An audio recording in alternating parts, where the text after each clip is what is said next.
ஆத்ம வணக்கம். இன்னைக்கு இன்னொரு அற்புதமான ஒரு நூலை உங்களுக்கு நான் அறிமுகப்படுத்த போறேன். ஆத்ம ஞான தத்துவங்கள்.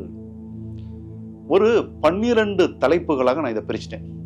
எல்லாமே ஆத்ம ஞானம் தொடர்புடைய நூல்கள் தான்.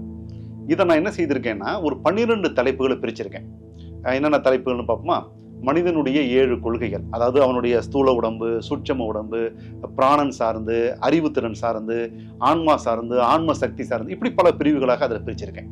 அது மட்டும் இல்லை, மனிதனுடைய ஆறான்னு கேள்விப்பட்டிருப்போம் இல்லையா நிறையா? அந்த ஆறாவை பற்றின ஒரு மெஞ்ஞானம் விஞ்ஞானம் சார்ந்த கருத்துக்கள், சிந்தனை ஆற்றலை பற்றி. அப்புறம் நீங்கள் இப்பெல்லாம் ஒரு வார்த்தை சொல்லியிருப்பீங்களே, டெலிபதி அப்படின்னு சொல்லுவீங்க. அதுக்கு பேர் வந்து சூட்சும திருஷ்டின்னு நம்ம சொல்லுவோம். ஒரு விஷயம் என்ன நடக்க போகுது, என்ன நடந்திருக்கும் அப்படிங்கிறத சூட்சும திருஷ்டி மூலமாக சொல்லக்கூடியது. இதுல இன்னொரு பெரிய விஷயம் என்ன தெரியுங்களா? இப்ப சாதாரணமா நடைமுறையில் இருக்கக்கூடிய விஷயங்களை மட்டும் டெலிபதி அது சூட்சும திருஷ்டியா சொல்றது இல்லை.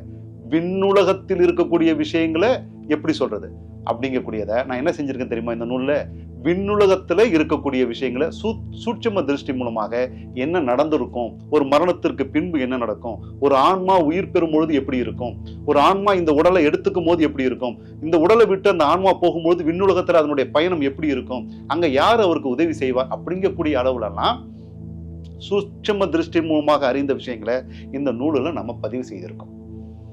இது வந்து முக்கியமா சாதாரணமாக வெளியில விற்பனைக்கு இல்லாத ஒரு நூல். இது வந்து முக்கியமா ஒரு உயர்நிலையில படிக்கக்கூடிய ஆன்மீக சாதகர்களுக்காக கொடுப்பதற்காக எழுதப்பட்ட ஒரு நூல். ஏன்னா இதெல்லாம் நான் வெளியில வந்து சூட்சும திருஷ்டியில் இப்படிலாம் இருக்குன்னு சொன்னாலே அது வேற மாதிரி இருக்கும். அதனால நான் மேலோட்டமாக தான் இப்போ சொல்லியிருக்கேன். அதனால இது வந்து உயர்நிலை சாதகர்களுக்காக எழுதப்பட்ட ஒரு நூல். கிட்டத்தட்ட ஒரு 350 பக்கம் நிரம்பிய ஒரு அற்புதமான நூல்.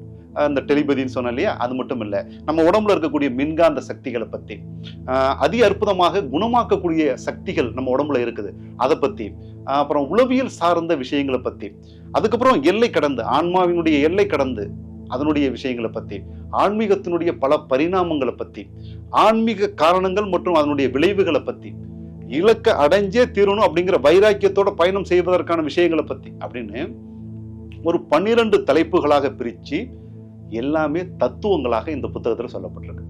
அப்போ எவ்வளவு அற்புதமான ஒரு பொக்கிஷம் உங்கள் கையில் இருக்குது பார்த்தீங்களா? ஒரு ஆத்ம ஞானம், தெய்வீக வாழ்க்கை, முக்தி அப்படிங்கக்கூடிய ஒரு பயிற்சி வகுப்பை படித்த ஒரு சாதகர்கிட்ட என்னென்ன புத்தகங்கள் இருக்கும், என்ன மாதிரியான கருத்துக்கள் அவர்கிட்ட போய் சேரப்போகுது பார்த்தீங்களா? இந்த அற்புதமான நிலை உங்களுக்கும் ஏற்படணும். குரு மகரிஷியினுடைய ஆசீர்வாதங்கள்.